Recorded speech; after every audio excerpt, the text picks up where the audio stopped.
If you enjoy our content and think this is important material, the best compliment you can pay is by sharing this with your friends and family. This helps us out a lot. Also, if you enjoyed today's program, please like, comment, share, and subscribe to this podcast. We would love to hear from you.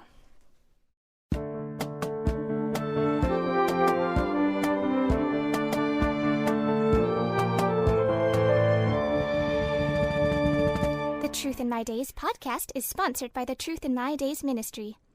Welcome to the Truth in My Days podcast, where we defend the Word of God against the challenges of men. Hello all. Today we have Sonia interviewing John about literary dependence and the synoptic problem.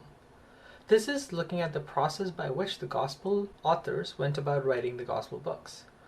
Given that the gospel books are so similar, particularly Matthew, Mark, and Luke, it raises the questions such as, do they copy each other? Are the similarities due to the divine inspiration from the Holy Spirit? What do the evangelical scholars say about this? Is there something wrong with their approach? John will be looking to answer these questions and more. We're continuing from the previous episode today. We hope you enjoy. Well, there's a bit of a nebulous cloud on that one. I'm not exactly sure why we have to insist that they couldn't just take a piece of paper.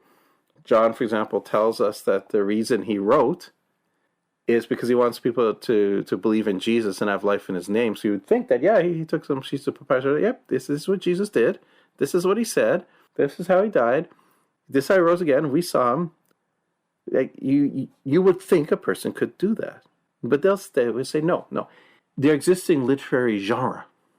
And the gospel writers, when they sat down, they couldn't just take a piece of paper and write what they want to. They had to look at the different genre that were out there and pick one and ape that one. Well, that's dumb because all the genres there must have been a first time for all of them at some point. If every writer just said, we're only going to pick from the existing ones, you wouldn't get new ones ever.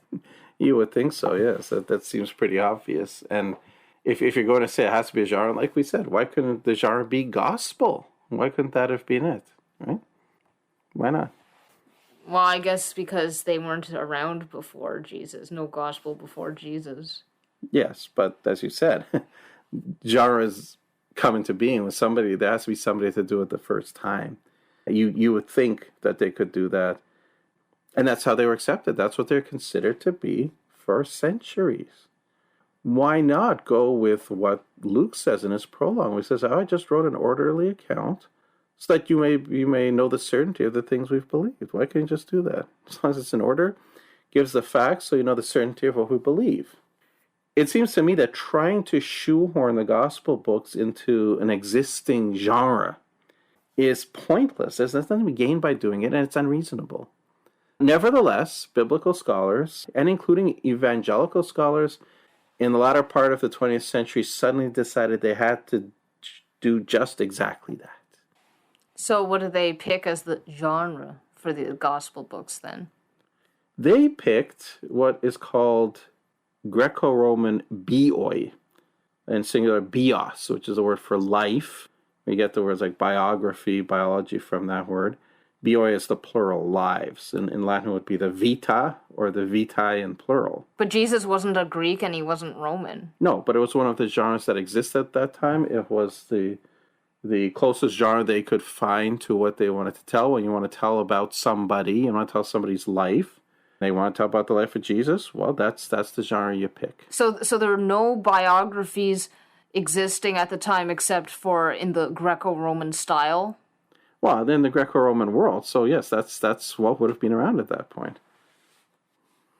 So, there you go. The modern scholar has suddenly insisted that the gospel writers couldn't have made up their own. They had to pick one of the existing genre, and a number of scholars worked on this.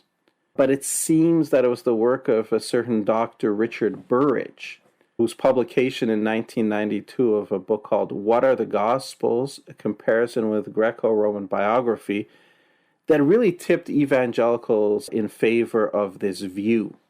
Why? What's so attractive about that view? I think they thought that it would make the gospel books seem more reliable.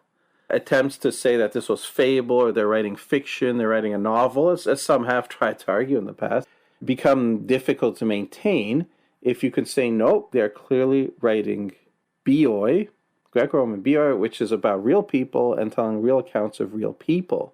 It's definitely not fiction. So I think this is what they thought was attractive about the view. They thought this would actually strengthen the credibility of the gospel accounts, which is why I would term this the bait.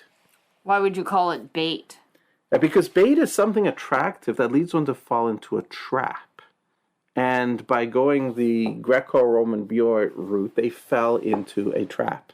What's the trap? Well, the trap is this. If these gospel books are in fact Greco-Roman bioi, if they're written in that genre, then they must use the conventions of Greco-Roman bioi. And our scholars will tell us that, well, you study the Greco-Roman bioi written by people like Plutarch and Thucydides, and as you study their writings, what do you discover? You discover that they forgot some things, they misremembered other things, they made mistakes, they made up speeches to put into mouths of their people because they couldn't remember the speeches word for word, and they made deliberate fictions sometimes. They would move events out of their proper historical context, invent a new context for it that would make it more interesting. They deliberately fictionalized things and made up things that had no basis in reality for literary effect. Yeah? Well, that doesn't seem to be achieving the goal of making the Gospels more reliable and show that they weren't fiction. Then why couldn't they have just picked the genre of... Was there no such genre as just plain history? Well, they would say no. Not when it comes to talking about an individual. Those are bioi. Now, there's going to be something interesting when we get into this, because the reality is not all Greco-Roman bioi are characterized by this. There were writers who were scrupulously careful to only record what was actual fact and not to change things. But we'll return to that shortly. The point here is, once you have the gospel books as Greco-Roman bioi, and then they use the conventions of Greco-Roman bioi. So if Greco-Roman bioi have mistakes in them, have fiction in them, have things taken out of their right historical context, put elsewhere, have context invented for them out of whole cloth to make things interesting, if that's how Greco-Roman bioi are, and the gospel books are Greco-Roman bioi, then what are we going to say about the gospel books? That they could have mistakes in them. Exactly. And they could have fictions, things made up out of whole cloth in them. If you have features like these in Plutarch and Thucydides and so on, then you can have them in the gospel books as well. And this is why I say this is a trap. Because they buy into the idea that this makes them look more reliable. And now you find apologists all over the place simply passing on the claim without examining the facts that these are Greco-Roman bioi, and then falling into the trap where, now we have to admit that the gospel books have mistakes in them. The writers forgot things, misremembered things, made mistakes, and invented things out of whole cloth and moved things out of their proper historical settings into different settings just to keep things interesting. You see, that's the trap. That's how the trap works. Well, then how can you believe any account about any person from Greco-Roman history? Well, it becomes difficult. You certainly cannot accept everything that they say. You have to accept that some things may be right, others not, and this is why you have to then start comparing, if you have more than one account, to try to figure out which is real compared to other known histories and so on. Interestingly, I just picked up yesterday in the store the current issue of National Geographic History. And it has an article on the assassination of Julius Caesar on March 15th, 44. In the table of contents, it says, piecing together the sources, historians can recount the intrigue behind the most famous assassination of all time, because the sources differ. They don't all agree. In the article, it says, the modern understanding of the attack hinges on the accounts of several ancient sources. Each version ends the same way, with Caesar dead and the future of Rome uncertain, but they differ slightly in their perspectives and analyses. Plutarch, for instance, says the ruler fought back when attacked. Quote, Caesar, hemmed in from all sides, whichever way he turned, confronting blows of weapons aimed at his face and eyes, driven hither and thither like a wild beast, was entangled in the hands of all, for all had to take part in the sacrifice and taste of the slaughter. Appian's account is similar. After being stabbed several times, quote, with rage and outcry, Caesar turned now upon one and now upon another like a wild animal, unquote. In Suetonius' version, however, Caesar stopped fighting after the first 2 blows. With his right hand, he pulled his toga up to cover his head. With his left, he loosened its folds so that they dropped down and kept his legs covered as he fell. Caesar died, quote, uttering not a word, but merely a groan at the first stroke. So you see, these Greco-Roman accounts do differ. They do have contradictions. They do have discrepancies. And yes, that means they're not completely reliable. These are more than just a slight difference in perspective, I would say, though it doesn't mean that we doubt the overall account that Caesar was assassinated.